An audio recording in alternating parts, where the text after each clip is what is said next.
Hi, this is Bill, and this is Propaganda.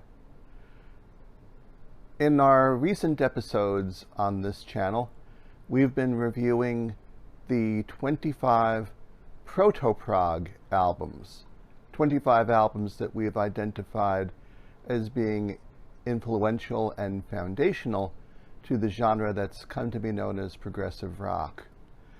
In our first episode in this sequence, we covered the full list of 25 albums along with the criteria we used for selecting them. If you haven't seen that episode or would like to see it again, you can check that out on this YouTube channel at this link. We've also done episodes on, at this point, 20 of the 25 albums from the late 1960s that are in our list. Albums from the years 1965, 66, 67, 68, and 1969. We do deep dives on all the albums from the standpoint of their influence and their content. If you haven't had an opportunity to see those are all on the channel as well. Feel free to go and check them out. We hope you enjoy them. Today's episode covers a foundational album in the development of progressive rock. From May of 1969, it's The Who's album, Tommy. Credited producer on the album is The Who's manager, Kit Lambert. The person who, of course, really did the production is Pete Townshend. Tommy is Pete Townshend's baby. I don't think there's much that can be said about Tommy in terms of its influence. In addition to being done in long form in the double album format, it's been done in various forms on Broadway. It's been done as a ballet. It's been done with full orchestration, and it's been done as a feature film. It's stood the test of time since the album came out in 1969. And while I know people often like to say, oh, well, The Who isn't really a prog rock band, and from some standards that might be true, there wasn't a whole lot of classical or jazz influence to The Who's music, there's no denying the power and the drama of Tommy. For its time, it was a very controversial album, not only because of its music. I mean, long-form operatic style rock and roll was something that was hard for some people to comprehend or to accept in 1969. But beyond that, the themes and the lyrical content of the album were more than a little bit troubling to some listeners.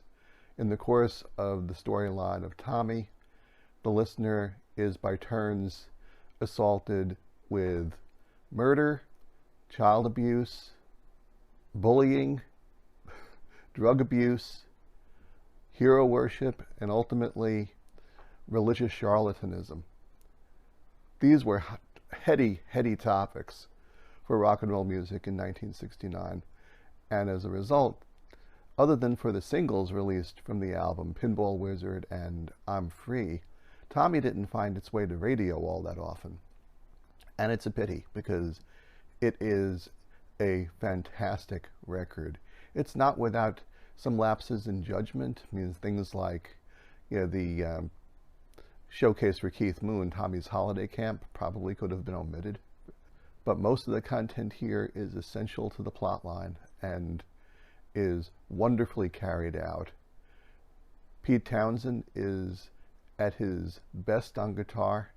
I've always considered him to be one of the best songwriters and rhythm guitar players in rock and roll, and he shows it in spades on this album.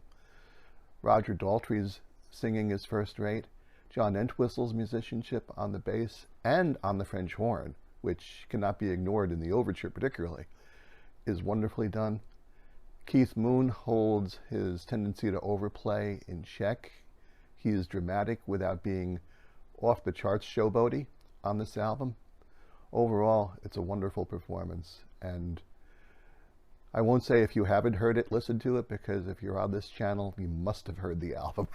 But that being said, there's no denying its greatness. It's a very, very well done piece of work and exceptionally influential. It also perhaps wasn't an accident that when Tommy was made, The Who were at their peak as a live performance band. The Who very famously caused the Rolling Stones 1968 special, Rolling Stones Rock and Roll Circus, to be shelved when The Who, coming on to play A Quick One While He's Away, pretty much upstaged the Rolling Stones playing tunes from their just released Beggar's Banquet album. A Quick One, in fact, was often referred to in performance by Townsend as Tommy's parents. Indeed, The Who had done long-form work before Tommy. A Quick One While He's Away, in its original studio version in 1966, was over 9 minutes long. On The Who Sell Out the following year, The Who's Rail was about 5 minutes and 40 seconds, if I recall correctly. Again, yeah, a very long piece for its time. I Can See for Miles, the single from The Who Sell Out, was in excess of 4 minutes as well, which, yeah, on a single, 4 minutes worth of music wasn't something you typically saw in 1967, unless you were the Beatles with Strawberry Fields Forever or Procol Harum with A Whiter Shade of Pale. From a live perspective, when the world at large got to see what The Who could do on stage, it was undeniable how strong they were. Probably no other bands at that time, with the exception maybe of the Stones and of the just then emerging Led Zeppelin, were on a par with The Who in 1969 and 1970. Their 1970 live album, The Who Live at Leeds, is of course considered a classic of the live album genre. And The Who was on a tear, beginning with Tommy. Tommy in 1969, The Who Live at Leeds in 1970, Who's Next in 1971, which rose out of the ashes of Pete Townshend's aborted Lifehouse project, and ultimately yet another double album masterpiece in 1973, Quadrophenia. This band was cooking on all cylinders with gas in the late 60s and early 70s. Maybe they're not prog in terms of influences, but their visual influence, their power as a live band, their power as composers cannot be denied. They were, and even to the current day, although Entwistle and Moon are no longer with us, they still have impact to live audiences. I don't think anyone would have anticipated that the man who sang I Hope I Die Before I Get Old would still be on stage as he's nearing 80 years old.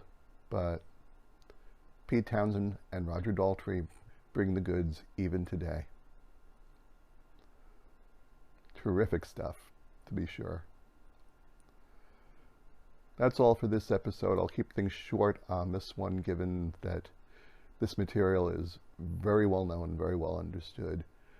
That's not the case necessarily, at least to American listeners, for our next episode.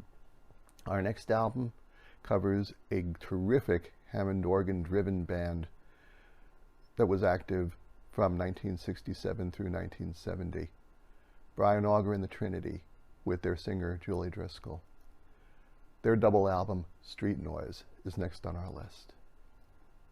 Thanks for joining us for this episode.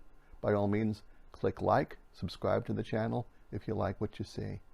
We will be back soon. Bye-bye.